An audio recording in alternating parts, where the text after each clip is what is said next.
Hello नमस्कार आदाब सत श्री अकाल वणक्कम वंदे मातरम जय हिंद दोस्तों। पेश है एक और शानदार कहानी mission prime minister Anil Mohan Devraj Chauhan Jagmohan की तिकड़ी की। देवराज चौहान गोरे गांव से माटुंगा जा रहा था। कार की स्पीड मध्यम थी। दोपहर के 3 बज रहे थे। आसमान में बड़े बड़े काले बादलों के टुकड़े तैर रहे थे। बरसात होने की संभावना थी। बरसात नहीं भी होती तो भी मौसम सुहावना बना हुआ था। इन दिनों देवराज चौहान किसी खास काम में व्यस्त नहीं था। ऐसे में वो बचे कुचे छोटे मोटे कामों को पूरा कर रहा था। जगमोहन भी इसी तरह के कामों में व्यस्त पड़ा था। कल ही वो दिल्ली गया था। रात तक या सुबह तक उसने वापस आना था। तभी एक लाल बत्ती पर देवराज चौहान ने कार रोकी। उसकी घूमती नजर फुटपाथ पर खड़े 40 वर्षीय एक व्यक्ति पर जा टिकी। उसने पैंट कमीज पहनी हुई थी और हाथ में ब्राउन कलर का छोटा सा ब्रीफकेस थमा था। वो शांति से खड़ा इधर उधर देख रहा था कि तभी उसकी निगाह देवराज चौहान की नजर से मिली। 2 पल उसने देवराज चौहान को देखा और फिर फुटपाथ छोड़कर खड़ी कारों के बीच से निकलता पास आने लगा। देवराज चौहान समझ गया कि वो उसके ही पास आ रहा है। देवराज चौहान उसे देखता रहा।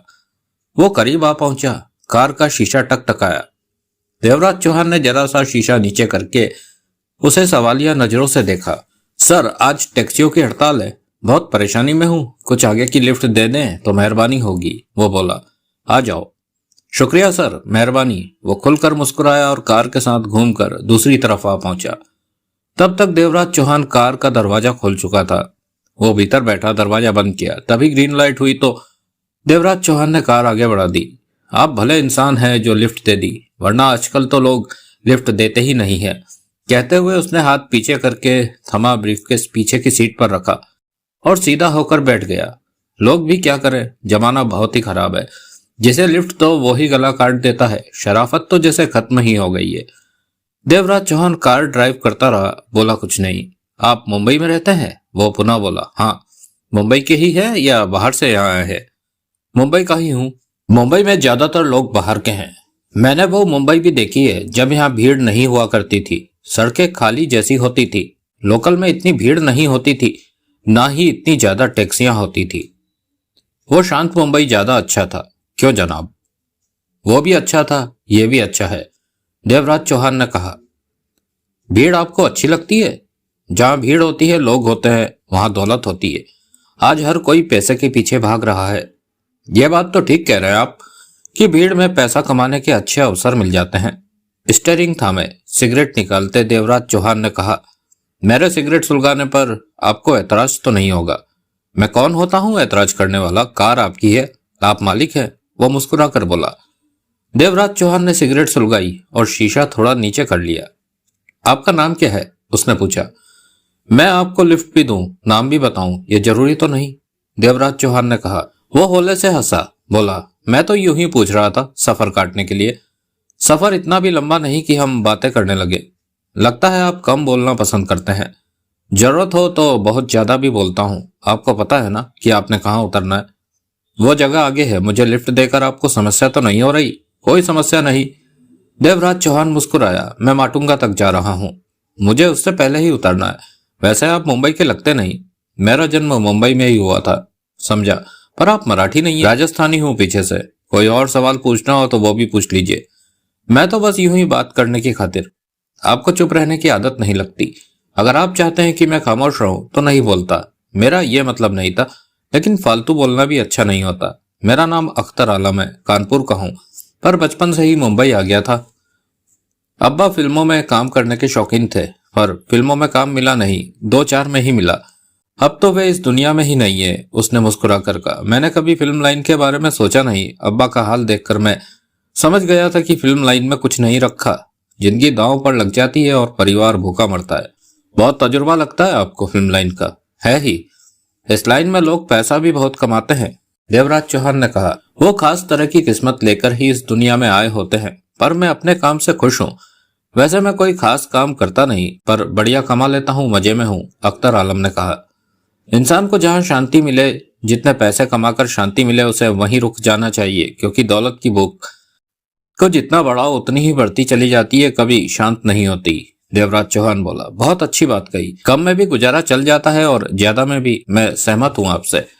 लेकिन दौलत जितनी ज्यादा हो उतना ही अच्छा होता है। इंसान का सच्चा रिश्ता सिर्फ दौलत से ही होता है। देवराज चौहान ने मुस्कुराकर अख्तर आलम को देखा, फिर सामने देखने लगा। 5 मिनट बाद अख्तर आलम क्या उठा। बस जनाब, मुझे यहीं सड़क के किनारे उतार दीजिए, यहीं पहुंचना था मुझे।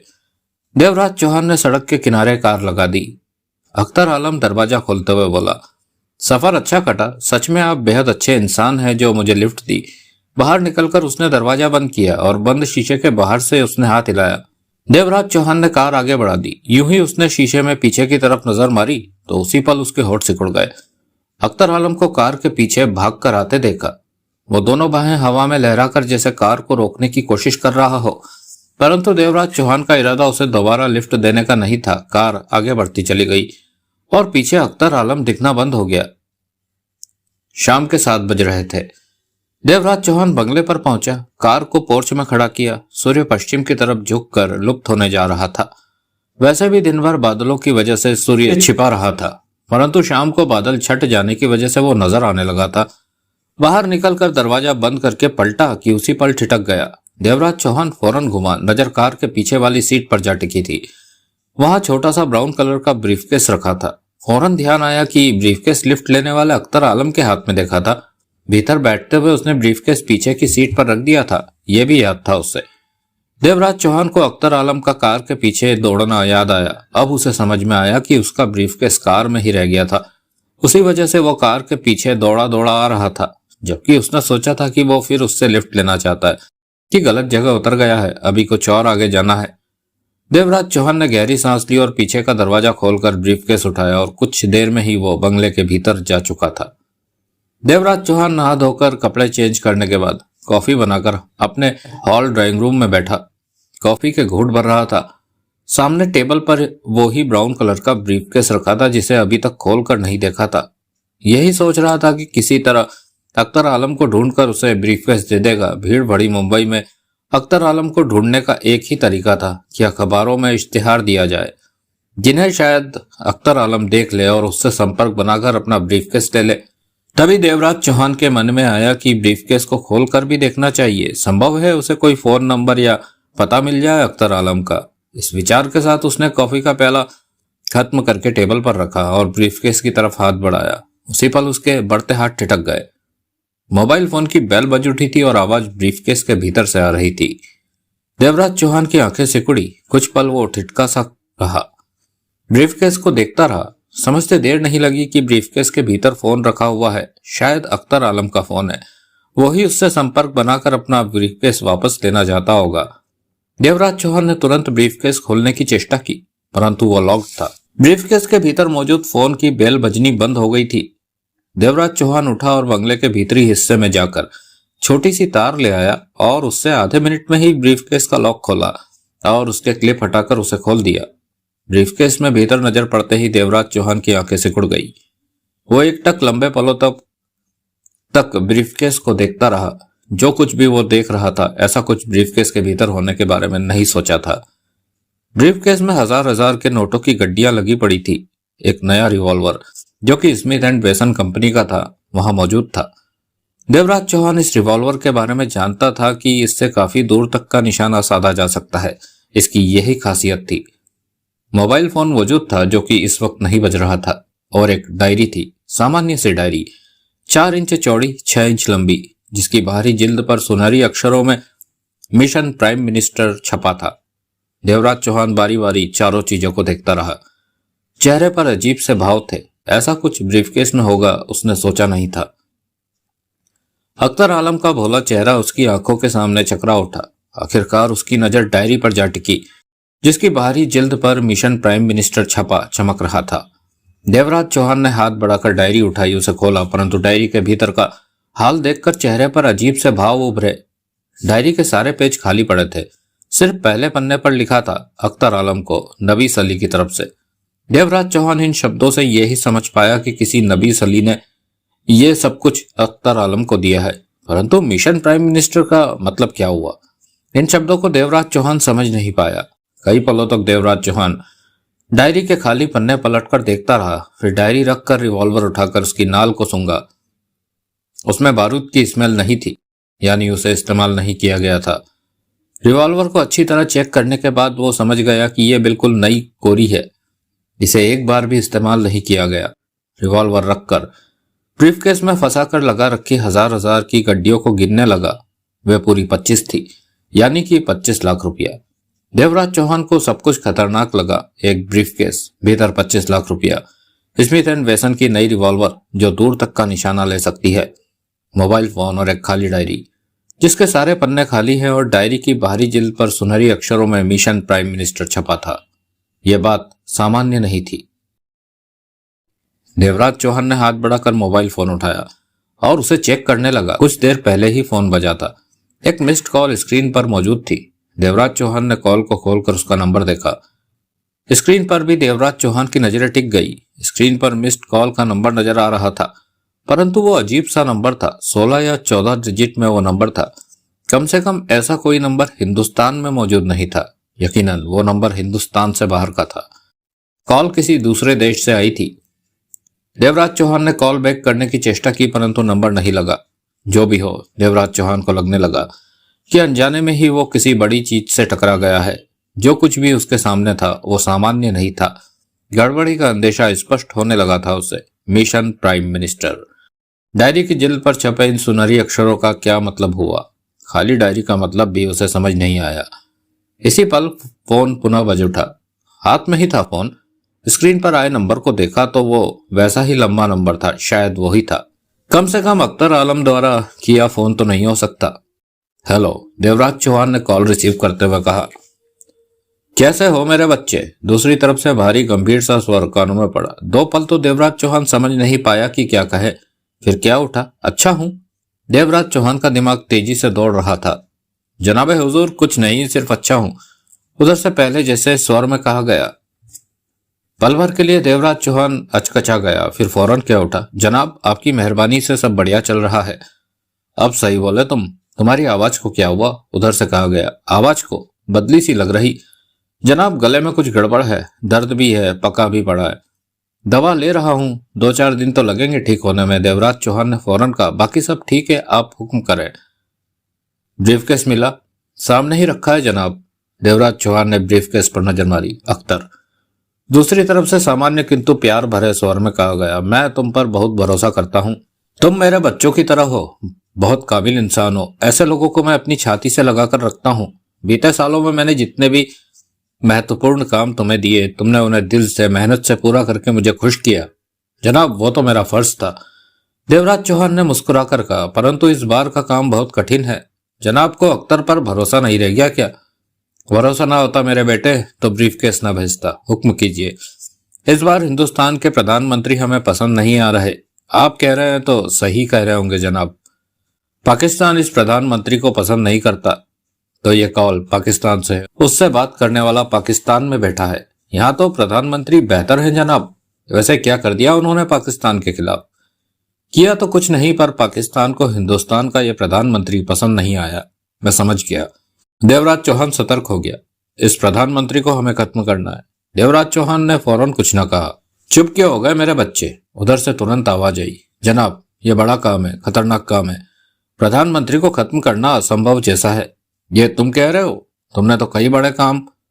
उन कामों की बात जुदा थी, लेकिन किसी देश के प्रधानमंत्री को खत्म करना। मेरा बच्चे, मैंने तेरे हाथ में ताकत दे रखी है।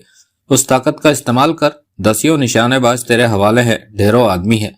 हथियार बारूद की कोई कमी नहीं। पैसा जितना तू कहता है वो मिल जाता है। ऐसे में कोई अड़चन नहीं होनी चाहिए। देवराज चौहान की आंखें सिकुड़ गई। अख्तर आलम की असलियत उसके सामने आ गई थी। बातें करते हुए चुप मत रहा कर अख्तर। जनाब, मैं इन्हीं बातों पर सोच रहा था। बहुत वक्त मिलेगा तुझे सोचने का। अभी तू मेरी बात सुन। मैं सैटेलाइट फोन द्वारा तेरे संपर्क में रहूंगा। ये फोन अपने पास ही रखना। इसी नंबर पर मेरा फोन आएगा। तू मेरा सबसे प्यारा बच्चा है। इस काम को पूरा करके और भी प्यारा बच्चा बन जा। सारा पाकिस्तान तुझ पर नाच करेगा। तू जब भी पाकिस्तान का चक्कर लगाएगा, हीरो बनकर आएगा। सब तेरे कदमों में झुकेंगे। वजीर आलम खुद तेरी अगुवाई के लिए आएंगे। तेरे को नहीं पता तब पाकिस्तान में तेरी क्या हैसियत होगी। तेरे लिए वो सब सपने की तरह होगा। देवराज चौहान के चेहरे पर क्रूर सी मुस्कान उभरी और लुप्त हो गई। बोला, जनाब, इस बारे में सोचना होगा कि कैसे। सोचना तो पड़ेगा। ब्रीफकेस में एक खाली डायरी भेजिए। इस मिशन की हर महत्वपूर्ण बात डायरी में नोट करना, जो भी योजना बनाए उसे डायरी में नोट करना। हर कदम पर तेरे को इस डायरी की जरूरत पड़ेगी। नई रिवॉल्वर तेरे को तोहफे में दी है, पसंद आई? उधर से स्वर में मुस्कान आ गई। बहुत पसंद आई जनाब। साथ में 25 लाख के असली नोट है जेब खर्च के लिए। तेरे परिवार के लोग कैसे हैं? बेहतर है जनाब। उन्हें लेकर कहीं घूमने जाना प्लेन पर, लेकिन प्राइम मिनिस्टर वाला काम करने के बाद जितना पैसा कहेगा भिजवा दूंगा। कहने के 4 घंटों में ही पैसा तेरे पास होगा। समझा अख्तर? तेरे पास ताकत है, आदमी है, हथियार है, पैसा है, तू जो चाहे कर सकता है। तेरा इशारा हर कोई मानता है। प्लान बना और जनाब मुझे वक्त चाहिए, यह आसान बात नहीं है। देवराज चौहान गंभीर स्वर में बोला। आसान ही तो बनवाना है सब कुछ तुमने। मेरी बात सुन, तेरे को सब कुछ आसान लगने लगेगा क्या? 15 दिन बाद हिंदुस्तान का प्रधानमंत्री मुंबई में जनता को 3-4 जगह पर संबोधित करने वाला है। ऐसे में तेरे को दिल्ली जाने की भी जरूरत नहीं। रेकी कर, पता लगा कि प्रधानमंत्री मुंबई में कहां कहां जाएंगे, वहां अपने निशानेबाजों को फिट कर दे। जगह पहले ही चुन ले, एक उंगली हिले और काम खत्म। कितना आसान है यह सब करना। देवराज चौहान के होठों में खसाव आ गया। सुना तो मैंने भी है कि प्रधानमंत्री मुंबई आने वाला है। देवराज चौहान की आवाज सामान्य थी। सोच मत मेरे बच्चे, काम पर लग जा। काम पूरा करके पाकिस्तान का हीरो बन जा। इस बार दिखा दे। मैं कोशिश करूंगा। ये तू क्या कह रहा है अख्तर? कोशिश नहीं, तेरे को काम पूरा करना है, मुकम्मल पूरा करना है। फिक्र मत कर, मैं तेरे साथ हूं। जी जनाब, मैं कुछ सोचता हूं। मेरे से सलाह मशवरा करते रहना। तेरे को पता ही है मेरे से बात कैसे होगी। जी। पाकिस्तान को तेरे जैसे जाबाजों की ही जरूरत है। अख्तर आलम, इस बार करके दिखा दे। फिर तो पाकिस्तान आना। पाकिस्तान तेरे को सिर आंखों पर बिठाएगा। अब जो भी करना समझदारी से करना, गुप्त रूप से करना। इस काम में भरोसेमंद लोगों को ही शामिल करना। तू कहे तो पाकिस्तान से एक आध भेज दूं जो तेरे साथ मिलकर। अभी मुझे सोच लेने दीजिए जनाब, सोचे बिना कुछ भी नहीं कह सकूंगा। देवराज चौहान ने कहा। मैं तुम्हें कल फोन करूंगा अख्तर। कल नहीं जनाब, परसों कीजिए। इस काम के लिए मुझे ज्यादा वक्त। ठीक है, मैं परसों तुमसे बात करूंगा मेरे बच्चे। इसके साथ ही संबंध कट गया। देवराज चौहान ने फोन कान से हटाया, टेबल पर रखा। चेहरे पर गंभीरता दिख रही थी। गलती से उसके रास्ते पर कुछ ऐसे लोगों का चलना शुरू हो गया था जो देश के दुश्मन थे, प्रधानमंत्री की हत्या करना चाहते थे, और यह सब कुछ पाकिस्तान में बैठे किसी इंसान के इशारे पर हो रहा था। उसका नाम नबीस अली था। देवराज चौहान नहीं जानता था कि नबीस अली कौन था और किस हैसियत से वो अख्तर से बात कर रहा था। उसने कहा था पाकिस्तान को इस बार हिंदुस्तान का प्रधानमंत्री पसंद नहीं आया था। अख्तर आलम, वो उसे सामान्य सा व्यक्ति लगा था। ऐसे लोग मुंबई की भीड़ में आम शामिल रहते हैं। साधारण ढंग से वो उस फुटपाथ पर खड़ा दिखा था। जब लिफ्ट दी तो आम लोगों की तरह ही बातें कर रहा था, परंतु नबीस अली के मुताबिक उसके पास ताकत थी, पैसा था, हथियार थे, आदमी थे, निशानेबाज थे। यानी कि सामान्य सा दिखने वाला अख्तर आलम आतंक के जहाज की तरह था, जिसके पास हर तरह का इंतजाम था, लेकिन वो उस मध्यम वर्गीय व्यक्ति की तरह फुटपाथ पर खड़ा मिला था। उसका कहना था कि टैक्सी नहीं मिल रही है, हड़ताल है, यानी कि उस वक्त उसके पास कार भी नहीं थी। नबीस अली की बातों से इतना अंदाजा देवराज चौहान को लग गया था कि तब वो किसी से ब्रीफकेस लेकर आ रहा था, क्योंकि नबीस अली ने फोन पर उससे पूछा था कि खोल के देख लिया। परंतु लिफ्ट लेने के दौरान इत्तेफाक से वो ब्रीफकेस कार में ही छूट गया था। तब उसे पीछे भागते भी आते देखा था। वो ब्रीफकेस पाने के लिए ही कार के पीछे दौड़ा था। देवराज चौहान ने देखा भी, लेकिन तब समझ नहीं पाया कि वो क्यों भाग रहा है। ब्रीफकेस पर नजर इसलिए नहीं पड़ी कि वो पीछे की सीट पर पड़ा था। इत्तेफाक से ही अख्तर आलम और देवराज चौहान के रास्ते एक हो गए थे। अख्तर आलम के संबंध पाकिस्तान से थे। नबीस अली पाकिस्तान में हकीकत में कौन था, यह देवराज चौहान को नहीं पता था, परंतु आने वाला वक्त खतरनाक होने वाला था। नवनिर्वाचित प्रधानमंत्री की हत्या की कोशिशें शुरू होने जा रही थी। देवराज चौहान जानता था कि यह काम आसान नहीं है, सफल होना कोई मजाक नहीं है, लेकिन खतरा तो है ही। अख्तर आलम किस तरह का काम करता है, यह सब कुछ उसके दिमाग पर निर्भर करता है। अगर वो तेज तर्रार है तो इस काम को सफलतापूर्वक अंजाम देने की कोशिश कर सकता था। अख्तर आलम को रोकना होगा। यह पाकिस्तान में बैठे किसी इंसान की या किसी संगठन की कोशिश थी। इस षड्यंत्र को वो कामयाब नहीं होने देगा। नहीं पता था तो नहीं पता था, अब पता लग गया तो चुप नहीं बैठ सकता था। अपने देश के पीएम की हत्या, क्या किसी भी देश के पीएम की हत्या करना गलत था।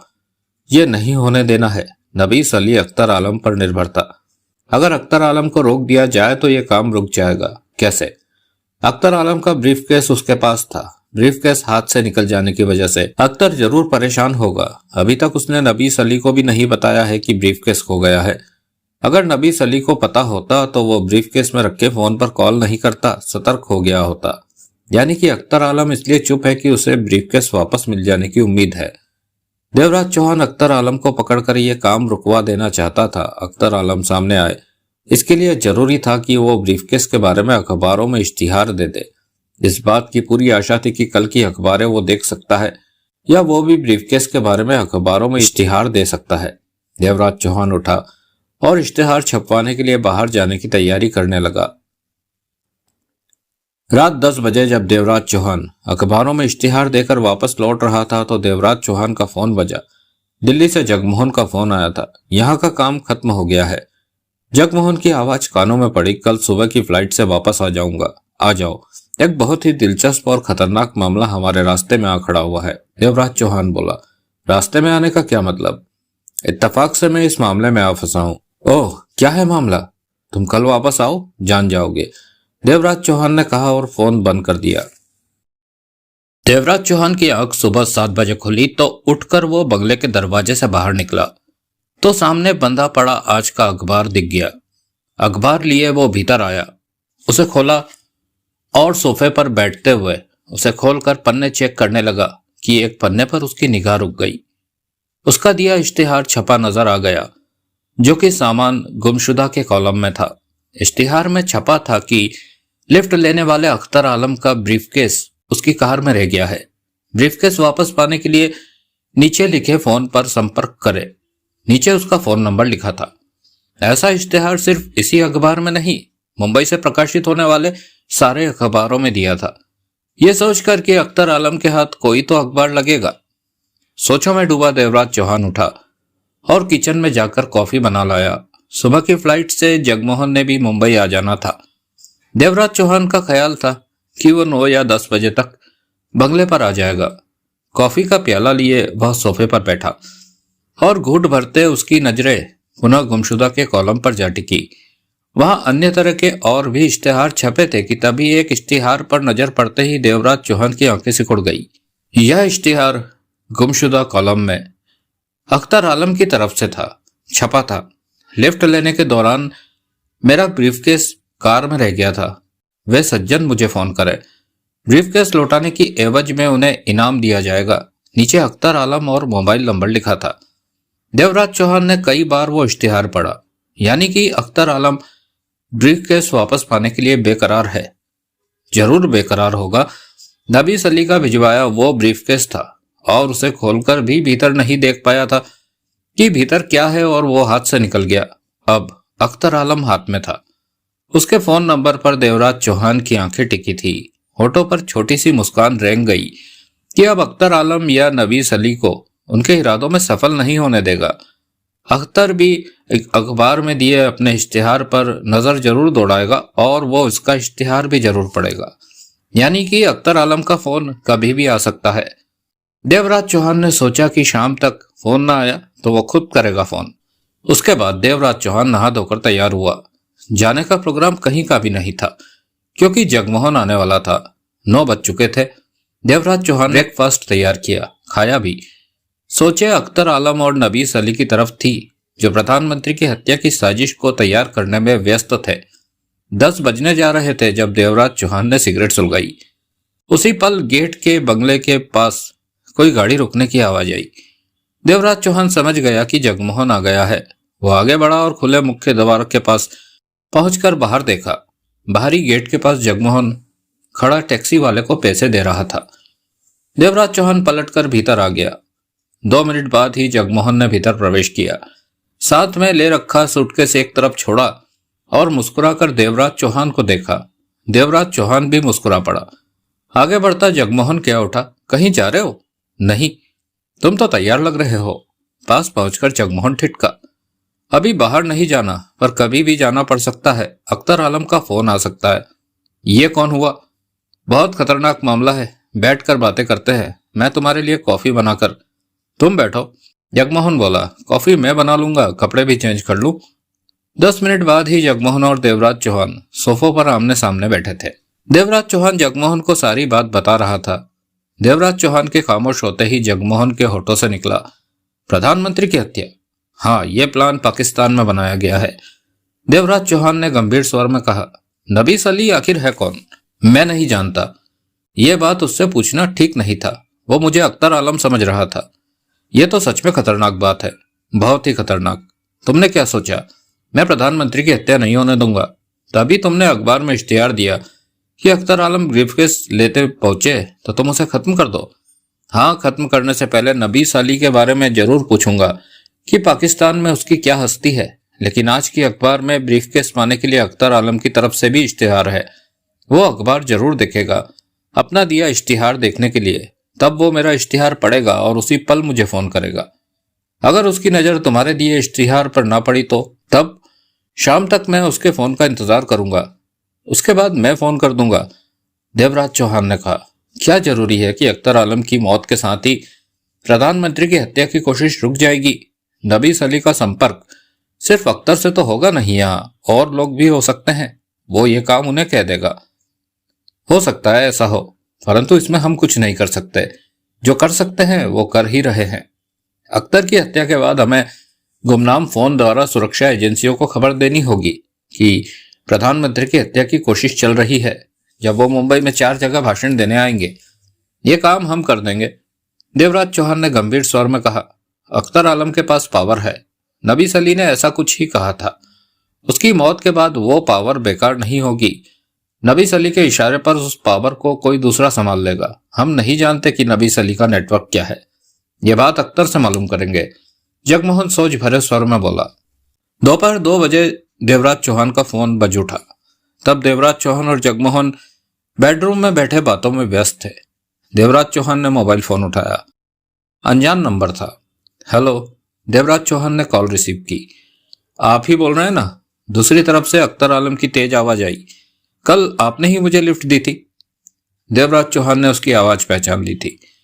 और आप अपना ब्रीफकेस कार में ही भूल गए थे। देवराज चौहान सामान्य स्वर में बोला। मुझे कार से उतरते ही याद आ गया था। मैं कार के पीछे दौड़ा पर आपने कार आगे दौड़ा। आपका ब्रीफकेस लौटा देने के लिए अखबार में इश्तिहार, वो ही पढ़कर तो मैंने फोन किया।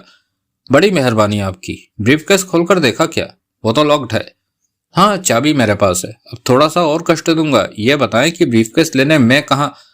अभी तो मैं व्यस्त हूँ। ब्रीफकेस भी घर पर रखा है। क्यों ना हम शाम 6 बजे मिले? कहाँ मिलना है जगह आप बता दीजिए। मैं ब्रीफकेस किसी को भेजकर घर से मंगवा लेता हूँ। देवराज चौहान का स्वर शांत था। कहें तो मैं ही आपके घर से ले लेता हूँ। आप घर पर फोन कर दीजिए। मेरे ख्याल में मैं शाम 6 बजे तक ही आपको ब्रीफकेस लौटा पाऊंगा। ठीक है, हम 6 बजे मिलते हैं। उधर से अख्तर आलम ने बताया कि कहाँ मुलाकात होगी। देवराज चौहान ने फोन बंद किया तो जगमोहन बोला, कहाँ मिलेगा वो? देवराज चौहान ने बताया, फिर कहा, तुम मुझे कवर करोगे, दूर रहकर मुझ पर नजर रखोगे। अख्तर अकेला आएगा? मेरे ख्याल में तो अकेला ही आएगा। वो यही सोचकर आएगा कि साधारण इंसान से ब्रीफकेस लेना है, पर उस भीड़ भरी जगह पर उसे शूट कैसे करोगे? वो मैं संभाल लूंगा। उसे वहां से ऐसी जगह ले जाऊंगा जहां उससे बात करके उसे शूट कर दूं। वो तुम्हारे साथ क्यों जाएगा? क्योंकि ब्रीफकेस मेरे पास नहीं होगा। मैं उसे कहूंगा कि घर से ब्रीफकेस मंगवाने का वक्त नहीं मिला। देवराज चौहान ने गंभीर स्वर में कहा, उसे अपने साथ घर चलने को कहूंगा। चेहरे पर सोचे समेटे जगमोहन सिर हिलाने लगा। शाम के 6 बज रहे थे। देवराज चौहान कोलाबा की मुख्य मार्केट में मौजूद था। हाफ बाजू की शर्ट और ब्राउन कलर की पैंट पहन रखी थी। लोग आ जा रहे थे। देवराज चौहान की निगाह आते जाते लोगों पर थी। वो बेहद शांत और सामान्य नजर आ रहा था। उसने कलाई पर बंदी घड़ी में वक्त देखा, फिर सिगरेट सुलगा ली। एक निगाह जगमोहन की तरफ मारी, जो कि वहां से 60-70 कदम दूर रहकर उस पर निगाहें रख रहा था। 2 मिनट ही बीते होंगे कि देवराज चौहान की निगाह अख्तर आलम पर पड़ी। देवराज चौहान के चेहरे पर छोटी सी मुस्कान उभरी और लुप्त हो गई। अख्तर आलम तेजी से उसकी तरफ बढ़ा आ रहा था। दोनों की निगाहें मिली। अख्तर खुलकर मुस्कुराया तो देवराज चौहान भी मुस्कुरा दिया। पास पहुंचते हुए अख्तर आलम ने कहा, आपसे दोबारा मिलकर मुझे खुशी हुई। दोनों ने हाथ मिलाया। आपको लिफ्ट देना महंगा पड़ा। आपसे मिलने दोबारा आना पड़ा मुझे। देवराज चौहान ने कहा, माफी चाहता हूँ, गलती मेरी ही थी। कार में ब्रीफकेस छूट गया, पर आप भले इंसान हैं, यह बात मैं पहले भी कह चुका हूँ। अब आप ब्रीफकेस देने यहां तक आ पहुंचे, तकलीफ दी मैंने आपको। आपकी अमानत मैं कैसे रख सकता हूँ? देवराज चौहान मुस्कुराया। ब्रीफकेस कहाँ है? आप तो खाली हाथ थे। अख्तर आलम ने कहा। मैं घर से मंगवा नहीं पाया ब्रीफकेस। बेहतर होगा कि आप मेरे साथ चले। मैं आपको घर से ब्रीफकेस दे देता हूँ। चलिए। अख्तर आलम ने सिर हिलाया। मैं आपको तकलीफ पर तकलीफ दे रहा हूँ। देवराज चौहान एक तरफ बढ़ा तो अख्तर कह उठा, मेरी कार उस तरफ खड़ी है, मेरी कार पर चलिए, मैंने तो घर ही जाना है। आप वापसी में यहां से कार ले लीजिएगा। ठीक है जनाब, आपकी बात मानी। अख्तर आलम देवराज चौहान के साथ एक तरफ बढ़ गया। कुछ दूर पार्किंग में देवराज चौहान की कार खड़ी थी। दोनों उसमें बैठे। देवराज चौहान ने कार आगे बढ़ा दी। कार की स्पीड सामान्य ही रखी कि जगमोहन को पीछे आने में परेशानी ना हो। सड़कों पर भीड़ थी, ट्रैफिक था। कार को तेज रफ्तार में दौड़ाना वैसे भी संभव न था। अख्तर आलम ने कहा, मैं अभी तक आपका नाम नहीं जानता। देवराज चौहान। आप जैसे भले इंसान को मैं हमेशा याद रखूंगा। वैसे आप रहते कहां पर है? मैंने उस दिन भी कहा था कि आप बातें बहुत करते हैं। देवराज चौहान मुस्कुराया। आदत, बातें करना ही मेरा काम है। वैसे आप क्या काम करते हैं? फैक्ट्री है मेरी, चप्पलें बनाता हूं। अच्छा काम है, चप्पलें तो लोगों की घिसती ही रहती है। फिर तो अच्छा कमाते होंगे आप। देवराज चौहान ने कुछ नहीं कहा। मैं बहुत चिंता में था कि मेरा ब्रीफकेस खो गया। उसमें जरूरी कागजात थे। रात भर इसी चिंता में रहा कि पता नहीं ब्रीफकेस मिलता है या नहीं। मैं नहीं जानता था कि इतनी जल्दी ब्रीफकेस मुझे वापस मिल जाएगा। आप क्या काम करते हैं? देवराज चौहान ने पूछा। कुछ खास नहीं, बस नोट अच्छे कमा लेता हूँ। कहीं नौकरी करते हैं? सेल्समैन हूँ, माल बेचता हूँ, कमीशन खाता हूँ। अख्तर आलम मुस्कुराया। ये हम कहाँ जा रहे हैं? अख्तर आलम एकाएक क्या उठा। 6:45 बज रहे थे। देवराज चौहान कार को ऐसे इलाके में ले आया था जो कि कदरन सुनसान था। यहाँ इक्का दुक्का ही कोई गाड़ी नजर आती थी। पास में जंगल जैसा इलाका था। देवराज चौहान ने कुछ नहीं कहा। देवराज चौहान साहब, इस तरफ तो कोई कॉलोनी भी नहीं है जहां आपका घर हो। अख्तर की आंखें सिकुड़ी। आपका ब्रीफकेस यहीं है। कहाँ? अख्तर भारी उलझन में दिखा। 2 मिनट में पता चल जाएगा। देवराज चौहान के चेहरे पर किसी तरह का भाव नहीं था। अख्तर आलम ने बेचैनी से पहलू बदला। कुछ ही देर में देवराज चौहान ने कार को सड़क से नीचे उतारा और पेड़ों के बीच रोककर इंजन बंद कर दिया और अख्तर को देखा, जो एकटक उसे ही देख रहा था। बाहर निकलो, हमने कुछ बातें करनी है, देवराज चौहान ने कहा। दोनों बाहर निकले। तुम्हारे पास रिवॉल्वर है? देवराज चौहान ने पूछा। अख्तर देवराज चौहान को देखता रहा। जवाब दो, तुम्हारे पास जरूर कोई हथियार होगा, देवराज चौहान ने पुनः कहा। अख्तर ने गहरी सांस ली, फिर सिर हिलाकर बोला, ठीक है, पिस्टल है। उसे निकालना मत, यहां मेरे आदमी मौजूद है। अख्तर ने हर तरफ देखने की चेष्टा की। वो तुम्हें दिखेंगे नहीं। तुमने ब्रीफकेस खोलकर देख लिया ना? हाँ। क्या था उसमें?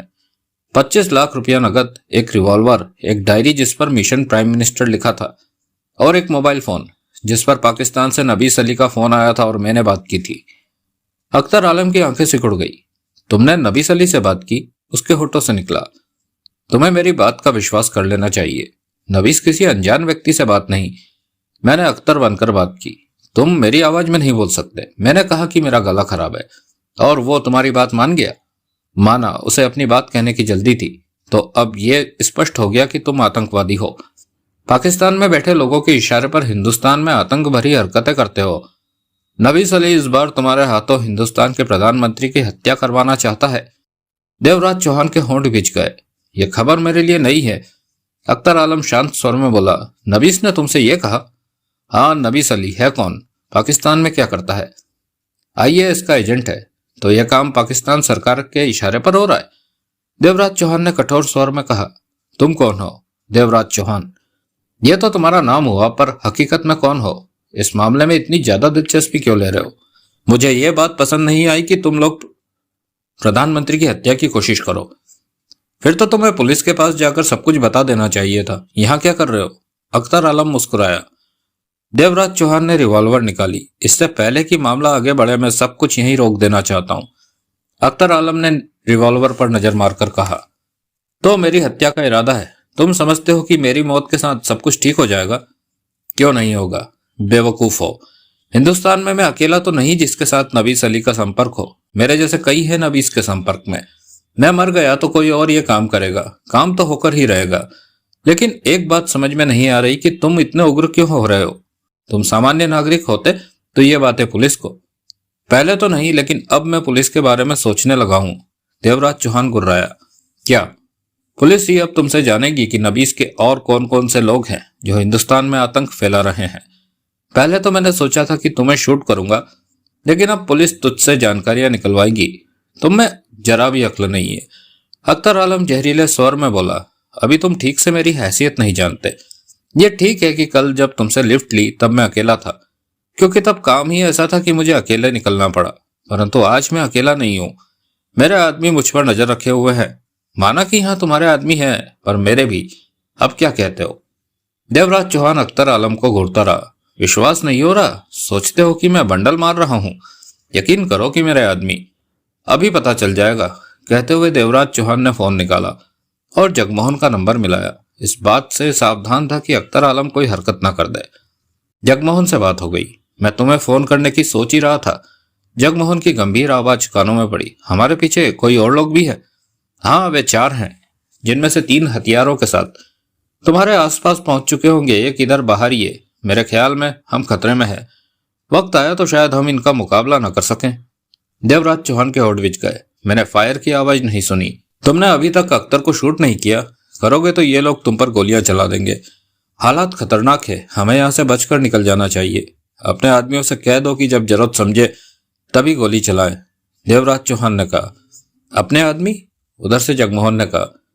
देवराज चौहान ने फोन बंद करके जेब में रखा और अख्तर से बोला, तो तुम्हारे 4 आदमी हैं यहाँ? सही कहा। अख्तर एकटक उसे ही देख रहा था। तुम्हारे 3 आदमी इस वक्त हमारे आसपास पहुंच चुके हैं। तुम्हारी जानकारी के लिए बता दूं कि वो तीनों आदमी मेरे लोगों के हथियारों के निशाने पर है। चौथा जो अभी सड़क की तरफ है वो भी निशाने पर है। गोलियां चली तो हम दोनों का काम हो जाएगा। अख्तर बोला, तुम मुझे यहां तक ले तो आए, लेकिन अक्लमंदी यही है कि अब सब कुछ रोक दो। हम दोनों को यहां से चल देना चाहिए। वैसे मैं तुम जैसे दुश्मनों को जिंदा छोड़ना पसंद नहीं करता, लेकिन अब मुझे भी सब्र रखना पड़ेगा। देवराज चौहान चंद पल चुप रहकर बोला, बेशक इस वक्त मैं कदम पीछे कर रहा हूं, लेकिन तुम्हें छोड़ूंगा नहीं। तुम कभी मेरी हवा भी नहीं पा सकोगे। अख्तर आलम मुस्कुरा पड़ा। वो ब्रीफकेस अब तुम अपने पास ही रखो। मुझे उसकी जरूरत नहीं। नबीस अली से बात करके मैं सब ठीक कर लूंगा। देवराज चौहान ने फोन पर जगमोहन से बात की। सब ठीक है। मामला बीच में ही छोड़ा जा रहा है। मैं अपनी कार तक पहुंच रहा हूं। समझा? आ जाओ। देवराज चौहान ने फोन बंद करते अख्तर से कहा, अपने आदमियों को पीछे हटने को कह दो। वो फायर न करें। वे फायर तभी करेंगे जब मुझे खतरे में देखेंगे। तुम निश्चिंत होकर जाओ। अख्तर गंभीर था। देवराज चौहान ने रिवॉल्वर जेब में रखते हुए कहा, हम जल्दी ही दोबारा मिलेंगे अख्तर आलम साहब। मुझे नहीं लगता। अख्तर आलम की पेनी निगाह देवराज चौहान पर थी। तुम पुलिस वाले हो? नहीं, पुलिस वाला होता तो इस वक्त तुम लॉकअप में होते। कहकर देवराज चौहान पलटा। आखिर तुम हो कौन? देवराज चौहान सामने नजर आ रही अपनी कार की तरफ बढ़ गया। पीछे से कोई फायर ना हुआ। वो आतंकवादी हाथ आकर भी निकल गया। जगमोहन झल्ला कर क्या उठा। उस वक्त उसका पलड़ा भारी था। देवराज चौहान ने सिगरेट सुलगा ली। अगर उसे जरा भी पता होता कि हम सिर्फ 2 हैं, तो वो हमें जिंदा वापस ना आने देता। ये कहो कि हम बच निकले। देवराज चौहान और जगमोहन अपनी अपनी कारों पर बंगले पर पहुंचे थे। रात के 9 बज रहे थे। तुम्हें पीछा करने के दौरान पता नहीं लगा कि उसके साथी भी पीछे हैं? देवराज चौहान ने पूछा। नहीं पता लगा। मालूम हुआ होता तो उसी वक्त तुम्हें फोन कर देता। अब हालात वहीं के वहीं खड़े हैं। वो कमीना प्रधानमंत्री की हत्या की कोशिश आसानी से कर सकता है। जगमोहन के चेहरे पर सख्ती थी। प्रधानमंत्री की हत्या होने से हमें रोकना होगा। क्या पता वो कैसे काम करते हैं। उनका नेटवर्क बड़ा है, शायद हम उन्हें रोक ना पाए। देवराज चौहान ने कहा, पर हम चुप तो नहीं बैठ सकते। अभी प्रधानमंत्री के मुंबई आने में 14 दिन बाकी है। हमें ऐसा कुछ करना चाहिए कि प्रधानमंत्री की मुंबई यात्रा रुक जाए। जगमोहन ने कहा, यह तो कोई हल नहीं हुआ। प्रधानमंत्री की हत्या करने वाले दिल्ली पहुंच जाएंगे। पुलिस तक ये खबर पहुंचा देनी चाहिए। देवराज चौहान ने कश लिया। चेहरे पर सोच के भाव थे। क्या सोच रहे हो? देवराज चौहान की लंबी चुप्पी देखकर जगमोहन ने पूछा। अख्तर आलम को ढूंढना होगा। देवराज चौहान ने जगमोहन को देखा। पर कैसे? अख्तर का फोन नंबर हमारे पास है। एकमात्र वही सुराग है जो। मैं समझ गया। जगमोहन ने कहा, वो कौन सी कंपनी का नंबर है? देवराज चौहान ने कंपनी का नाम बताया। मैं कल ही कंपनी के ऑफिस जाकर किसी को फंसाकर यह पता लगाऊंगा कि फोन नंबर लेने वाले का नाम एड्रेस क्या है। ये काम मैं आसानी से कर लूंगा। जगमोहन शब्दों को चबाकर बोला। अगले दिन सुबह 9 बजे का गया जगमोहन शाम 4 बजे लौटा। देवराज चौहान बंगले पर ही था। वो नंबर उत्तम पाले के नाम से रजिस्टर्ड है। कुर्ला के पास इस्लाम एरिया का एड्रेस है। जगमोहन ने कहा। वो फोन नंबर अख्तर के नाम से नहीं है? देवराज चौहान की आंखें सिकुड़ी। गलत काम करने के लिए वो अपने नाम से नंबर क्यों लेगा? उत्तम पाले। देवराज चौहान ने सिर हिलाया। चलो कुर्ला चलते हैं। संभव है उत्तम पाले नाम के व्यक्ति अख्तर के लिए ही काम करता हो। पता चल जाएगा। देवराज चौहान और जगमोहन कार पर कुर्ला पहुंचे। कार एक जगह छोड़कर दोनों कुर्ला की स्लम बस्ती में प्रवेश कर गए। पता उनके पास था। सरकार ने 30 साल पहले गरीब लोगों को रहने के लिए एक एक कमरों का फ्लैट आवंटन किया था। आज ये फ्लैट जर्जर अवस्था में दिख रहे थे। आसपास झोपड़पट्टी भी बन चुकी थी। झोपड़पट्टी के पास से ही लोकल ट्रेन निकलती थी। ऐसी जगह पर ज्यादा सफाई नहीं थी, परंतु लोग अपनी जिंदगी यहाँ बिता रहे थे। पता पूछते पूछते देवराज चौहान और जगमोहन उत्तम पाले के फ्लैट पर जा पहुंचे।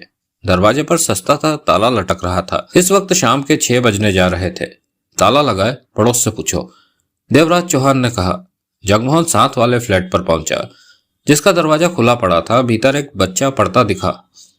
फर्नीचर के नाम पर 2 कुर्सियां और एक फोल्डिंग बेड। जगमोहन ने दरवाजा थपथपाया। उसी पल भीतर से 40 वर्ष का एक आदमी दरवाजे पर आ गया। दरवाजे पर आ पहुंचा। हाँ, वो सीधे सीधे बोला, उत्तम पाले पड़ोस में रहता है ना? जगमोहन ने पूछा। हाँ। वो अजीब से स्वर में क्या उठा। ताला लगा है, वो किधर मिलेगा? तुम लोगों को उत्तम पाले से मिलने का है? वो देवराज चौहान पर नजर मारकर बोला। हाँ। वाह, आज तो बेवड़े का किस्मत खुल गया जो तुम जैसे लोग मिलने को आया। बेवड़ा? और क्या, हर वक्त वो पीता रहता है। खाना नहीं खाएगा पर पिएगा जरूर। वो आदमी हंस पड़ा। आज तक उससे मिलने कोई नहीं आया। तुम पहले लोग हो जो उससे मिलने आए। हैरानी हो रही है मुझे, वो मिलेगा कहाँ? घर पर ना मिले तो शेट्टी के दारू के अड्डे पर चले जाओ। शाम को वो उधर ही होता है। 6 बज गए हैं तो उधर ही होगा। दिन में वो घर में पीता है, शाम को दारू के अड्डे पर जाकर। पता नहीं पानी पीता है कि दारू। वो दारू ही खाता पीता है। वो कभी भी मर जाएगा। उस आदमी ने हाथ हिलाकर कहा। शेट्टी का दारू का अड्डा किधर है? उधर। उसने हाथ से इशारा किया। किसी से भी पूछ लेना। अगर वो उधर ना मिले तो आसपास के किसी और दारू के अड्डे पर पूछ लेना, वो जरूर मिलेगा। शेट्टी का दारू का अड्डा मिल गया। वो झोपड़ियों में था। अभी वहां इतनी भीड़ नहीं थी। उत्तम पाले के बारे में पूछा तो उसने बताया कि वो नीली कमीज पहने भीतर बैठा है। देवराज चौहान और जगमोहन भीतर पहुंचे तो वहां 8-10 लोग अलग अलग बेंचों पर बैठे पी रहे थे। एक छोकरा उन्हें जरूरत का सामान दे रहा था। नीली कमीज वाला भी दिख गया। वो एक तरफ आराम से बैठा था। टेबल पर गिलास आधा भरा था और उबले चने की छोटी सी कटोरी भी सामने रखी थी। वो एकदम सामान्य लग रहा था, जैसे सुबह से उसने पी नहीं हो। दोनों उसके पास पहुंचे और बैठ गए। नीली कमीज वाले ने नजरें उठाकर दोनों को बारी बारी देखा। उत्तम पाले हो तुम? देवराज चौहान ने पूछा। हाँ, क्यों? उसके चेहरे पर हैरानी के भाव उभरे। तुम मेरा नाम कैसे जानते हो?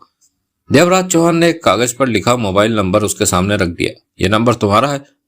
उत्तम पाले ने कागज पर नजर नहीं मारी, गिलास से घूंट भरा और दोनों को देखा। नंबर देखो, देवराज चौहान ने कहा। तुम लोग कौन हो? किस हैसियत से यह सवाल कर रहे हो? उत्तम पाले ने कहा। यह मोबाइल नंबर तुम्हारे नाम है?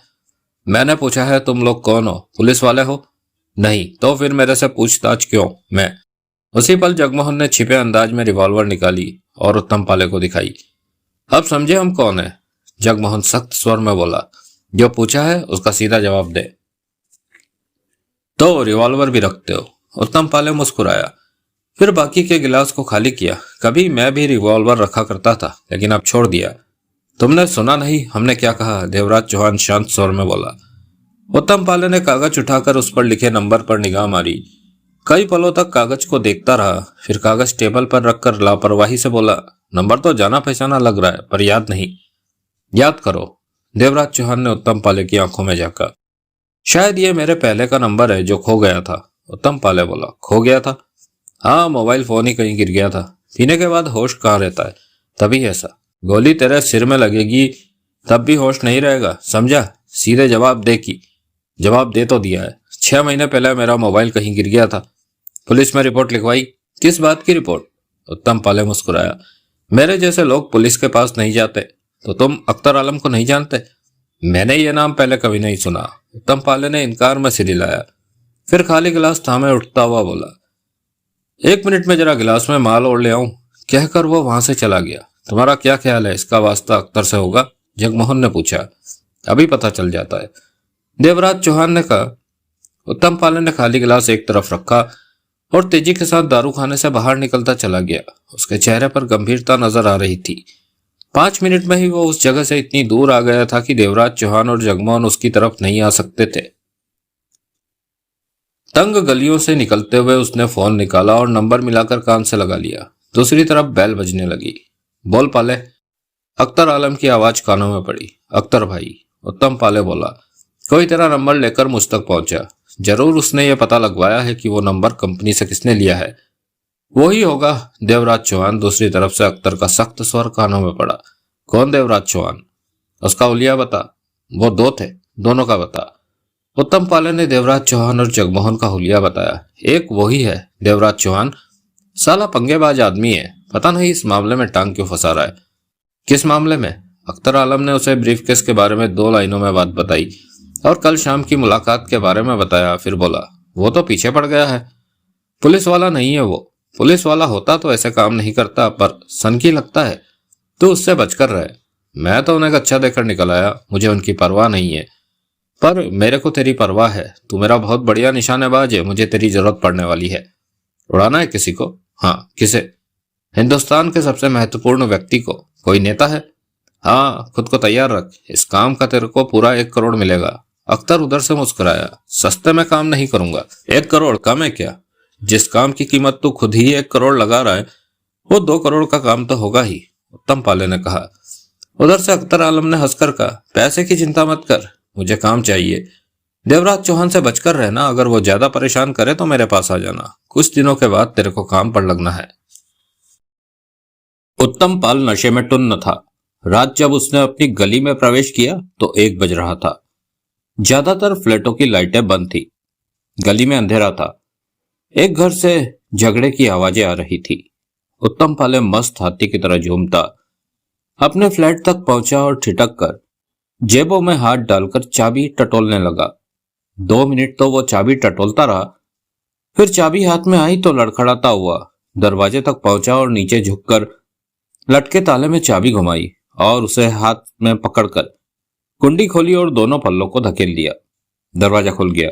सामने कमरे में घुप अंधेरा था। तभी उत्तम पाले के कुल्हों पर जोरदार ठोकर पड़ी। उत्तम पाले के पांव उखड़ गए। ताला हाथ से छूटकर जाने कहां जा गिरा। वह स्वयं तेजी से लड़खड़ाता कमरे में जा पहुंचा। कुर्सी से टकराया करा की आवाज उभरी, फिर नीचे जा गिरा। उसी पल कमरे की लाइट ऑन हो गई। उत्तम पाले ने दरवाजे के पास जगमोहन को खड़े देखा। लाइट का स्विच वहीं था। जगमोहन ने पलटकर दरवाजा बंद किया और उत्तम पाले को खा जाने वाली नजरों से घूरा। तुम? उत्तम पाले के होठों से निकला। पहचान लिया? मैं समझा था तुझे याद दिलाना पड़ेगा, जगमोहन ने कड़वे स्वर में कहा। पाले उठने को हुआ कि रुक गया। नजर देवराज चौहान पर पड़ी जो एक कुर्सी पर बैठा उसे देख रहा था। तुम भी? पाले के होठों से निकला। फिर वो उठ खड़ा हुआ। आखिर तुम दोनों मेरे पीछे क्यों पड़े हो? वहां से भागे क्यों? देवराज चौहान ने कहा। भागा क्यों? मेरी मर्जी, भाग गया। तुम लोग कौन होते हो पूछने वाले? पाले का स्वर नशे से भरा था। मरना है तुमने? तुम मुझे क्यों मारोगे? क्योंकि तुम अख्तर आलम के बारे में। मैं किसी अख्तर आलम को नहीं जानता। उत्तम पाले झल्लाया। मेरा पीछा छोड़ दो। वो तुम्हारा फोन नंबर इस्तेमाल कर रहा है। वो नंबर तुम्हारे नाम रजिस्टर्ड है। बोला तो मेरा फोन खो गया था, अब मुझे क्या पता कि। तभी जगमोहन आगे बढ़ा और एक जोरदार घुसा उत्तम पाले के चेहरे पर ठोक दिया। उत्तम पाले बुरी तरह कराहा और चेहरा थामे कुर्सी पर बैठ गया। सिर्फ सच बोल, जगमोहन गुर्राया। सच ही तो कह रहा। तुम सच कह रहे होते तो पहली मुलाकात में खिसक नहीं जाते, देवराज चौहान बोला। मैं इसलिए वहां से निकल गया कि मैं किसी लफड़े में नहीं पड़ना चाहता था। पर तुम लोग हो कौन? जगमोहन ने रिवॉल्वर निकाली और आगे बढ़कर उसके सिर पर लगा दी। ये क्या? उत्तम पाले ने हड़बड़ा कर कहना चाहा। साले, जगमोहन ने दांत भींचकर कहा। मुंह खोलता है कि नहीं? मैं सच। जगमोहन का रिवॉल्वर वाला हाथ हिला, दस्ता गाल पर पड़ा। उत्तम पाले तड़प उठा। सच नहीं बोला तो ये तेरी आखिरी रात है, जिंदा नहीं बचेगा, जगमोहन ने पूर्ववतः स्वर में कहा। तू कुत्ता है जो मुझे मार रहा? अब तू जान से जाएगा। देवराज चौहान क्या उठा। अभी तक तेरे से प्यार से बात कर रहे थे, मेरी जान लेकर क्या करोगे? सच बदल तो नहीं जाएगा। 6 महीने पहले मेरा फोन खो गया था। मैं अब तेरे पास फोन है? हाँ, नंबर बता। देवराज चौहान ने अपना मोबाइल निकाला। उत्तम पाले ने अपना फोन नंबर बताया। देवराज चौहान ने उस नंबर पर बेल दी। उत्तम पाले के पास मौजूद फोन बजने लगा। देवराज चौहान ने फोन काट दिया। उत्तम पाले की निगाह देवराज चौहान पर थी। तो तू अख्तर आलम को नहीं जानता? देवराज चौहान बोला, जरा भी नहीं। उत्तम पाले दृढ़ स्वर में कह उठा। ये कहता है अख्तर को नहीं जानता। देवराज चौहान ने जगमोहन को देखा। इससे बात करने का कोई फायदा नहीं हुआ। शूट कर दूं इसे? जगमोहन गुस्से से कह उठा। मुझे क्यों मारते हो? उत्तम पाले जल्दी से बोला। जब यह कुछ जानता ही नहीं तो इसे गोली मारने का भी क्या फायदा? चलो यहां से। देवराज चौहान उठा। उत्तम पाले के चेहरे पर चैन के भाव आए। क्या मतलब? मुझे यह सच कहता लगता है कि इसका फोन खो गया था। वो फोन अख्तर को मिल गया होगा और इसका नंबर वो इस्तेमाल करने लगा। तब इसने नया नंबर ले लिया था और वो नंबर कंपनी से बंद नहीं करवाया। यही तो हुआ था। उत्तम पाले बोल पड़ा। जगमोहन की नजर देवराज चौहान पर थी। देवराज चौहान आगे बढ़ा और कमरे से बाहर निकल गया। जगमोहन उलझन भरे ढंग में खड़ा रहा। फिर उत्तम पाले से कठोर स्वर में बोला, अगर हमें पता लगा कि तू अख्तर आलम को जानता है और हमें नहीं बताया तो तू जरूर मरेगा। इससे पहले कि उत्तम पाले कुछ कहता, जगमोहन बाहर निकल गया। कुछ दूरी पर देवराज चौहान दिखा तो जगमोहन तेज तेज कदम उठाता उसके पास जा पहुंचा। तब देवराज चौहान ने सिगरेट सुलगाई थी। तुम उसे छोड़कर बाहर क्यों आ गए? जगमोहन ने पूछा। अगर वो नहीं जानता तो हमें उससे कुछ मालूम नहीं होगा। अगर वो जानता है तो उसका इरादा हमें बताने का नहीं है। तो पहले तो हमें यह पता करना होगा कि उसके और अख्तर के बीच में संबंध है कि नहीं। कैसे मालूम करे? मैंने उसका फोन नंबर लिया है। जिस कंपनी का नंबर है उस कंपनी से कॉल डिटेल्स निकलवा कर पता करो कि क्या उसने अख्तर आलम के नंबर पर फोन किया है या अख्तर आलम के नंबर से आया कभी उसे। देवराज चौहान गंभीर स्वर में बोला, इस तरह सब कुछ हमारे सामने स्पष्ट हो जाएगा। अगले दिन 12 बजे देवराज चौहान को जगमोहन का फोन आया। कहो। देवराज चौहान ने कॉल रिसीव की। मेरे हाथ में उत्तम पाले के मोबाइल नंबर की लिस्ट है कि कहां कहां उसने कॉल की, किस नंबर से उसने फोन किया। खास बात यह है कि कल शाम को और रात को हमारे वहां से निकलने के बाद उत्तम पाले ने सबसे पहले अख्तर आलम के फोन नंबर पर कॉल की। उधर से जगमोहन ने बताया। शाम हमारे मिलने के बाद फोन किया या हमारे मिलने से पहले? देवराज चौहान ने पूछा। कॉल डिटेल में वक्त भी दर्ज है। हमारे मिलने के बाद उसने अख्तर को फोन किया। बहुत खूब। देवराज चौहान के चेहरे पर सख्ती उभरी। और रात को हमारे वहां से आ जाने के बाद उसने अख्तर को फोन किया। इसका मतलब उत्तम पाले अख्तर का साथी है। देवराज चौहान ने कहा, तुम इस वक्त कहां पर हो? कुडला में। मैं अभी उत्तम पाले की तरफ निकल रहा हूं, तुम भी वहां पहुंचो। उससे हमें अख्तर के बारे में बहुत कुछ पता चल सकता है। पाले से वहां पूछताछ नहीं करनी है, उसे वहां से उठा लाना है। देवराज चौहान ने कहा। यह काम मैं ही कर। मैं भी वहां पहुंच रहा हूं, उत्तम पाले के फ्लैट पर। उत्तम पाले के फ्लैट पर देवराज चौहान पहुंचा। वहां कल वाला ही मोटा सा ताला लटक रहा था। जगमोहन अभी तक नहीं आया था। पड़ोस के खुले दरवाजे के फ्लैट पर पहुंचा देवराज चौहान। सामने ही कमरे के भीतर औरत बच्चे के साथ व्यस्त दिखी। आपका पड़ोसी उत्तम पाले घर पर नहीं है क्या? देवराज चौहान ने पूछा। ताला लगा है तो घर पर नहीं होगा, औरत ने जवाब दिया। मेरा मतलब है वो कब गया? उसने तो मुझसे कहा था कि वो घर पर ही मिलेगा, देवराज चौहान ने कहा। सुबह से ही ताला लगा देखा हमने, शायद रात को घर नहीं लौटा, औरत बोली। देवराज चौहान वहां से हट गया। उसे समझते देर नहीं लगी कि उत्तम पाले ने रात को उनके जाने के बाद अख्तर आलम से फोन पर बात की, फिर अपने फ्लैट से निकल गया। अख्तर आलम ने उसे वहां से निकल जाने को कहा होगा कि वो लोग फिर आ सकते हैं। इसका मतलब उत्तम पाले अख्तर आलम जैसे व्यक्ति के लिए महत्वपूर्ण था, लेकिन एक नशेड़ी आतंकवादी गुट के लिए क्या महत्वपूर्ण हो सकता है या फिर हो भी सकता है। देवराज चौहान को अब महसूस होने लगा कि अख्तर आलम तेज तर्रार है, दम रखता है, आने वाले वक्त के बारे में पहले ही सोच लेता है। जैसे उसने अख्तर आलम को ढूंढने के लिए ब्रीफकेस का इश्तिहार अखबार में दिया, उसी तरह उसने भी ब्रीफकेस पाने के लिए अखबार में इश्तिहार दे दिया था। ऐसे समझदार व्यक्ति के हाथ में प्रधानमंत्री की हत्या की बागडोर होना खतरनाक बात थी। वो प्रधानमंत्री की जान लेने के लिए बेहतर योजना बना सकता है। आने वाले वक्त के लिए ये बात बड़े हादसे में बदल सकती है। गहरी सोच में डूबे देवराज चौहान उसी गली के कोने में मौजूद रहा। कुछ देर बाद कार पर जगमोहन वहां पहुंचा। यहाँ क्यों खड़े हो? उस कमीने को पकड़ा नहीं? जगमोहन ने करीब आकर कहा। वो रात को ही निकल गया था यहाँ से। क्या मतलब? देवराज चौहान ने उत्तम पाले के बारे में सब कुछ बताया, अपनी सोचें भी बता दी। तो तुम्हारा ख्याल है कि उत्तम पाले अख्तर आलम के कहने पर ही रात को यहां से निकल गया? हाँ, कहाँ गया होगा? कहीं भी, शायद अख्तर के पास ही गया हो। क्या वो अख्तर आलम के लिए इतना महत्वपूर्ण है? जगमोहन बोला, जरूर होगा, मैंने भी यह बात सोची थी, वरना अख्तर उसकी चिंता क्यों करता, यहां से निकलने को क्यों कहता? ये हम सोच रहे हैं, क्या पता असल बात कुछ और हो। जगमोहन ने देवराज चौहान को देखा। अख्तर बहुत तेज इंसान है। तेज? वो प्रधानमंत्री साहब को मुसीबत में डाल सकता है। हम इस मामले से पीछे नहीं हट सकते, देवराज चौहान ने कहा। पर हम कर भी क्या सकते हैं? अख्तर आलम हमारे हाथ आकर निकल गया, उत्तम पाले भी फिसल गया। इन्हें ढूंढने में बहुत वक्त जाया हो जाएगा, जबकि प्रधानमंत्री जी के मुंबई आने में 2 सप्ताह बचे हैं। ये काफी वक्त है। देवराज चौहान मुस्कुरा पड़ा। अगर हम कुछ कर सके तो, जगमोहन ने बेचैनी से कहा। करने को है, देवराज चौहान ने सिर हिलाया। क्या? अख्तर आलम का मोबाइल नंबर हमारे पास है, उत्तम पाले का नंबर हमारे पास है। मोबाइल कंपनी से नंबर की लोकेशन पता करो कि यह कहाँ है इस वक्त, देवराज चौहान ने गंभीर स्वर में कहा। जगमोहन ने आंखें सिकोड़कर देवराज चौहान को देखा। कर लोगे ये काम या मैं करूं? देवराज चौहान ने कहा। काम टेढ़ा तो है, पर कर लूंगा। पहले किसकी लोकेशन पता करूं? हमें दोनों की लोकेशन ठिकाना पता होगा तो तभी हमारा काम बनेगा।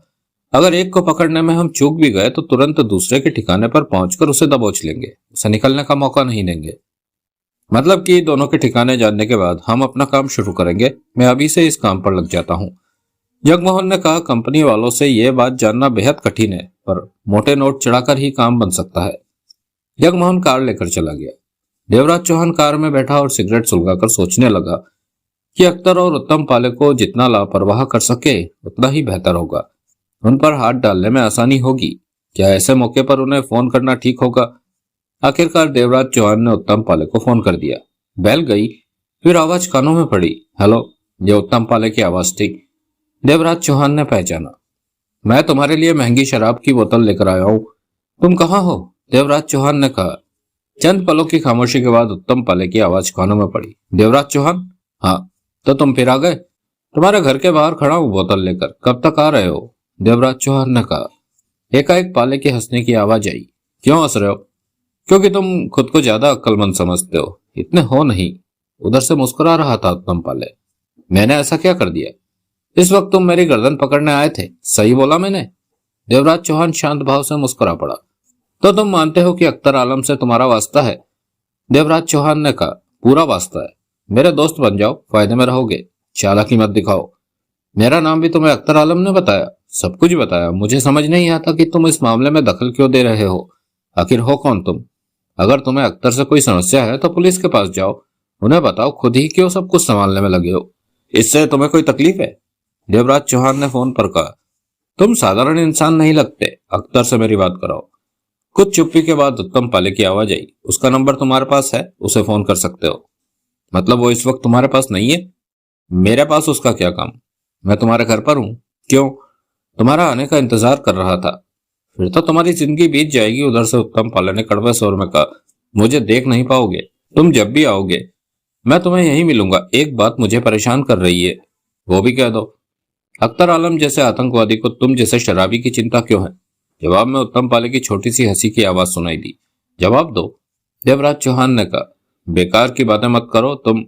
मैं तुम्हें 2-3 करोड़ दे सकता हूं अगर तुम अख्तर को मेरे हाथों में पहुंचा दो। मक्खियां मत मारो, तुम्हारे बस का कुछ नहीं है। तुम अख्तर की हवा भी नहीं पा सकते। नबीस अली को तो जानते होंगे? देवराज चौहान ने एकाएक पूछा। नहीं जानता। ये कौन है? ISI का एजेंट।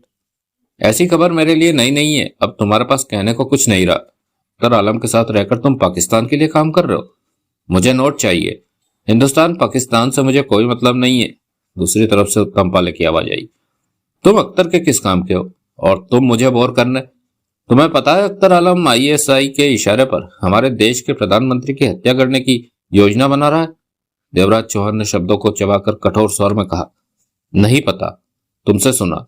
तुम्हें यह सब रोकने की कोशिश करनी चाहिए। तुम उधर से उत्तम पाले ने फोन बंद कर दिया। शब्द देवराज चौहान के मुंह में ही रह गए। फोन वाला हाथ नीचे कर लिया।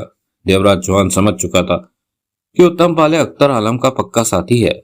उस पर किसी बात का असर नहीं होने वाला। वो हाथ से निकल चुका था। अब वो आसानी से हाथ भी नहीं लगेगा। परंतु जगमोहन की तरफ से कोशिश जारी थी। वो मोबाइल नंबर की लोकेशन से अख्तर आलम और उत्तम पाले के ठिकाने जानने की कोशिश कर रहा था।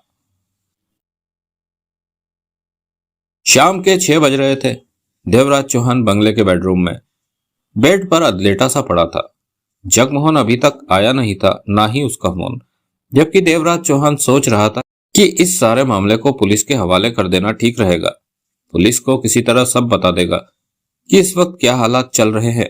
अख्तर आलम तक सीधे सीधे पहुंच पाना असंभव हो चुका था। वो सतर्क था, उसे पता था कि वो उसकी हरकत के बारे में जान चुका है। ऐसे में अख्तर आलम पक्के ढंग से अपनी प्लानिंग करेगा। इस तरह की रुकावट आए तो उसे भी आसानी से संभाल ले। तभी देवराज चौहान का फोन बज उठा। हेलो। देवराज चौहान ने कॉल रिसीव की। दूसरी तरफ जगमोहन था। कंपनी का एक ऑफिसर अख्तर आलम के नंबर को पिछले 3 घंटे से ट्रेस कर रहा है। इस काम का उसे 1 लाख दिया है। अभी उसने बाहर आकर मुझे बताया कि उस नंबर की लोकेशन 3 घंटों में 4 बार बदल चुकी है। मतलब कि अख्तर आलम 4 जगह गया है और वहां थोड़ी थोड़ी देर रुक कर वहां से निकल जाता है। वो जगह कौन कौन सी है? देवराज चौहान बोला। ये तो मैंने नहीं पूछा, उससे पूछकर कागज पर नोट करो और मुझे बताओ। ठीक है। आखिरी लोकेशन क्या है? शिवाजी पार्क के पास की एक इमारत की लोकेशन आ रही है। उधर से जगमोहन ने कहा। मैं शिवाजी पार्क की तरफ निकल रहा हूँ। अख्तर जिस इमारत में है उसकी ठीक लोकेशन मुझे बताना। ओके। देवराज चौहान ने फोन बंद कर दिया। 10 मिनट बाद ही वो शिवाजी पार्क की तरफ जा रहा था। कुछ देर में ही जगमोहन का फोन आया। तुम कहां पर हो? शिवाजी पार्क जाने वाले रास्ते में, देवराज चौहान ने बताया। कितनी देर में वहां पहुंच जाओगे? करीब 20 मिनट और। वहां पहुंचकर मुझे फोन करना।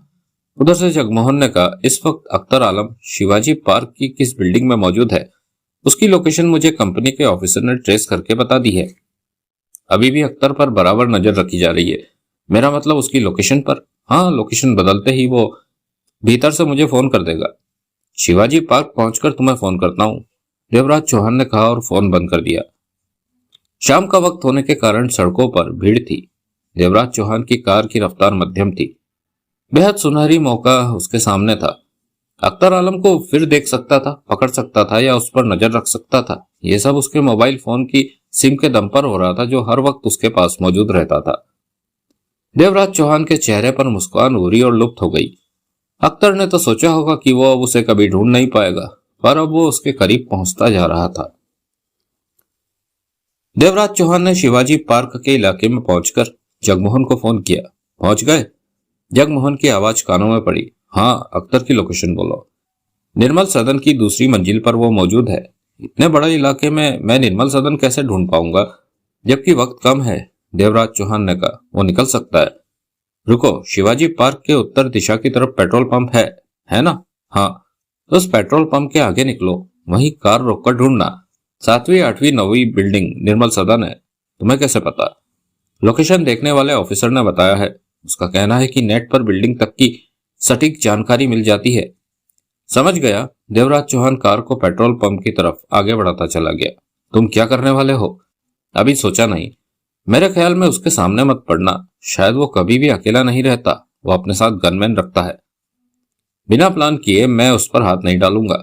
एक बार वो मेरे हाथों से निकल चुका है, देवराज चौहान बोला। मेरा यही मतलब था। तो तुम उस पर नजर रखोगे? हाँ, मेरे लिए यह जानना जरूरी है कि उसका असल ठिकाना कहां पर है, देवराज चौहान ने गंभीर स्वर में कहा। हमें ठिकाने का पता होगा तो हम आसानी से सोच सकते हैं कि हमें क्या करना है। लो, पेट्रोल पंप आ गया, फोन बंद कर रहा हूं। कहने के साथ ही देवराज चौहान ने फोन बंद किया और पेट्रोल पंप पार करके सड़क के किनारे कार रोक दी। व्यस्त सड़क थी, नो पार्किंग जोन था। बाईं तरफ दुकानों की लाइन दूर तक जा रही थी। फुटपाथ पर लोग भी आते जाते दिख रहे थे। यह व्यावसायिक इलाका भी था। दुकानों के ऊपर इमारतों की मंजिलों पर ऑफिस थे। देवराज चौहान कार से बाहर निकला और दुकानों पर नजर मारते आगे बढ़ा कि फोन बजने लगा। हेलो, देवराज चौहान ने फौरन कॉल रिसीव की। तुम पहुंच गए क्या? वो वहां से चल रहा है, जगमोहन की तेज आवाज कानों में पड़ी। देवराज चौहान की निगाह सामने सड़क किनारे की तरफ उठी। सफेद रंग की एक फॉर्च्यूनर गाड़ी आगे बढ़ती दिखी, जो कि पहले सड़क किनारे खड़ी थी। देवराज चौहान तुरंत दांत भींचकर वापस अपनी कार की तरफ दौड़ा। क्या कर रहे हो? जगमोहन की व्याकुल आवाज पुनः कानों में पड़ी। एक गाड़ी कुछ आगे से अभी अभी चली है, अख्तर आलम उसमें हो सकता है, देवराज चौहान कार में बैठते बोला। तुम उस कार के पीछे जाओ, मैं अभी फोन करता हूँ। नई लोकेशन जानकर उधर से जगमोहन ने फोन बंद किया। देवराज चौहान ने तुरंत कार आगे बढ़ा दी। नजर फॉर्च्यूनर गाड़ी पर थी। बीच में 12-13 गाड़ियां थी। देवराज चौहान निश्चिंत था कि अगर उसी गाड़ी में अख्तर है तो उसे दूर नहीं होने देगा, पर वो किसी दूसरी गाड़ी में भी हो सकता था। उसने जिस गाड़ी को तब वहां से रवाना होते देखा, जगमोहन की बात सुनकर तब उसी के पीछे जाना ठीक समझा।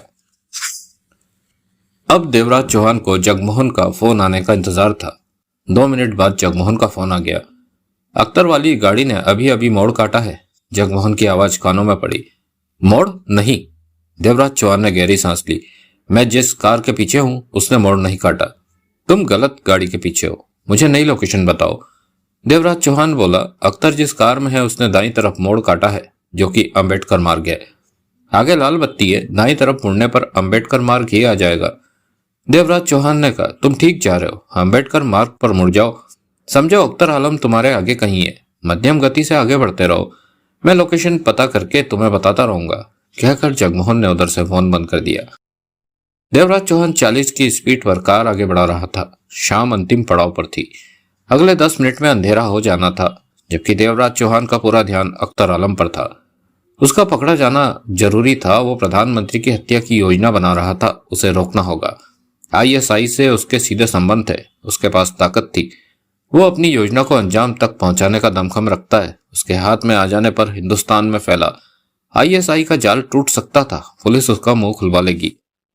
देवराज चौहान अब अख्तर आलम को हल्के से नहीं ले रहा था। अख्तर आलम बड़ा खिलाड़ी था, उसके सामने समझदारी से काम करना होगा। एक बार तो चूक गया, पर अब नहीं चुकेगा। तभी फोन बजा। दूसरी तरफ जगमोहन था। तुम अंबेडकर रोड पर ही हो ना? जगमोहन की आवाज कानों में पड़ी। हाँ, अख्तर आलम की लोकेशन इसी रोड पर आ रही है। उसकी कार 60 किलोमीटर की रफ्तार से आगे जा रही है, कहीं पर धीमी भी हो जाती है।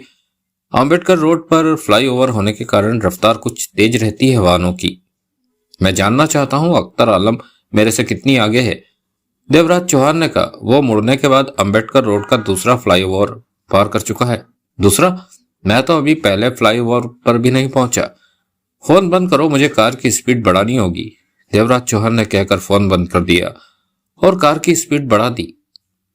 दोस्तों, इस बेहद सनसनीखेज तेज रफ्तार नॉवेल में आप सुन रहे हैं mission prime minister Anil Mohan Devraj Chauhan Jagmohan series का।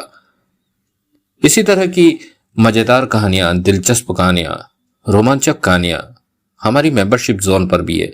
आप वहां भी मेंबरशिप लेकर इन कहानियों का लुत्फ उठा सकते हैं। तो आपसे मुलाकात होगी इसके दूसरे एपिसोड में, जो कि बेहद तेज रफ्तार से भरा होगा। तो सुनना ना भूलिएगा और सुनते रहिए गॉगल गुरु ऑडियो बुक को। और अपना ध्यान रखिए। Thank you.